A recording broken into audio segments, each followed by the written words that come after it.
حضرت محمد بن مسلمہ قعنبی رحمۃ اللہ علیہ جو محدث ہیں، امام بخاری کے بھی استاد ہیں، امام ترمذی کے بھی استاد ہیں، ابو داؤد کے بھی استاد ہیں، بڑے زبردست محدث.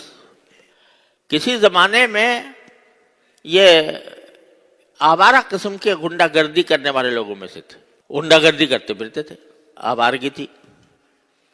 اور جب آوارہ آدمی ہوتا ہے تو ہر قسم کے کام کرتا ہے. تو ایک مرتبہ حضرت شعبہ بن حجاج رحمۃ اللہ علیہ، جو امیر المؤمنین فی الحدیث جن کو کہا جاتا ہے کہ حدیث کے امیر المؤمنین ہیں، ان کا درس ہوا کرتا تھا حدیث کا. تو ایک مرتبہ وہ درس حدیث دے کر اپنے گھوڑے پر سوار ہو کر اپنے گھر جا رہے تھے. راستے میں حضرت شعبہ بن حجاج، راستے میں وہ آدمی یہ مل گئے، محمد بن مسلمہ قعنبی، بھنڈے کی شکل میں، اور آ کر باگ پکڑ لی گھوڑے کی اور کہا اب تم سارے دنیا کو حدیثیں سناتے ہو، مجھے حدیث سناؤ.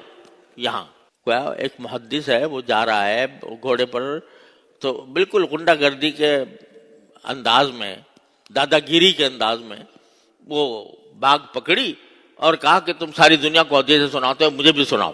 تو حضرت شعبہ نے کہا بھائی یہ طریقہ نہیں ہوتا ہے حدیث سننے کا. نہیں سنانا پڑے گا، سناؤ مجھے کوئی. تو حضرت شعبہ نے ان کو حدیث سنا دی کہ اذا لم تستحی فاصنع ما شئت. یہ حدیث کہ جب تمہارے اندر حیا نہ رہے تو جو چاہو کرتے پھرو. بس یہ حدیث سننی تھی کہ دل پر چوٹ لگ گئی. ساری غنڈہ گردی چھوڑ دی اور اپنے سارے گناہوں سے تائب ہوئے اور جا کر ان کے درس حدیث میں ان کے شاگرد بنے. یہاں تک کہ اب امام بخاری کے استاد ہیں، امام ابو داؤد کے استاد ہیں، بڑے بڑے محدثین کے استاد.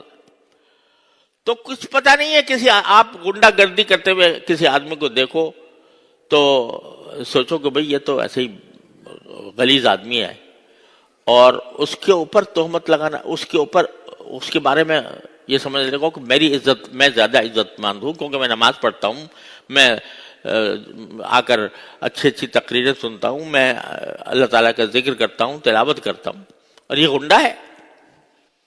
یہ تحقیر دل میں آ گئی تو یہیں سے تمہارے راستے کی لائن بدل گئی. یہ تحقیر جب دل میں آ گئی، کچھ پتہ نہیں ہے کہ اس کا انجام کیا ہونے والا ہے، اللہ تبارک و تعالیٰ اس کا خاتمہ کس طرح کریں گے. لہذا اس آدمی سے نفرت نہیں ہے، نفرت اس کے عمل سے ہے، نفرت اس کی بدکاری سے ہے، نفرت اس کے کیے ہوئے گناہ سے ہے، لیکن کسی انسان سے نہ کرو.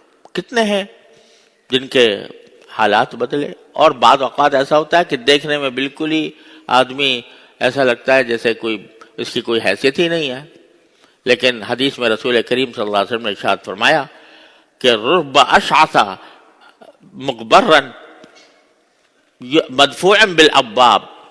بہت سے لوگ ایسے ہوتے ہیں کہ ان کے بال پراگندہ اور دیکھنے میں بہت ہی میلے کچیلے نظر آ رہے ہیں، لوگوں کے دروازوں پر جائے تو لوگ دھکے دے کے نکال دیں.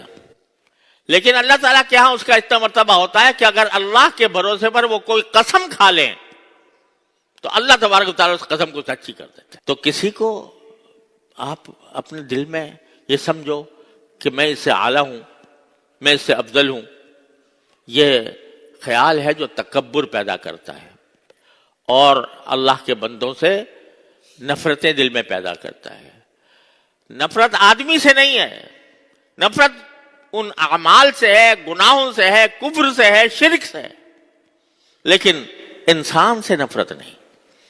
پتہ نہیں اس کا کیا انجام ہونے والا ہے. تو جب یہ تصور دل میں بیٹھ جائے تو انشاءاللہ کبھی تکبر پیدا نہیں ہوگا. تکبر اس طرح پیدا ہوتا ہے کہ آدمی دوسرے کو بے حقیقت سمجھ رہا ہے، بے حیثیت سمجھ رہا ہے، اس کی ظاہری حالت کو دیکھ کر یہ سوچ رہا ہے، تو دل میں تکبر پیدا ہو جاتا ہے. تو اللہ تعالیٰ نے یہ جملہ فرمایا ان اکرمکم عند اللہ اتقاکم. اب وہ تقوی کتنا ہے اس کے اندر، اس کو کوئی پیمانہ ناپ نہیں سکتا، آپ اس کو سمجھ نہیں سکتے. لہذا کبھی اپنی بڑائی دوسروں کے اوپر ہرگز تصور میں نہ لاؤ. بڑائی تو صرف ایک ہی ذات کی، اللہ اکبر، وہی سب سے بڑا ہے. باقی اپنی بڑائی کا تصور دل میں نہ لاؤ، اور اگر لاؤ گے تو العیاذ باللہ حدیث میں آتا ہے کہ اللہ تبارک و تعالیٰ فرماتے ہیں کہ الکبریاء ردائی، بڑائی تو میری چادر ہے، جو شخص میری اس چادر میں مجھ سے جھگڑا کرے گا اس کی گردن توڑ دوں گا.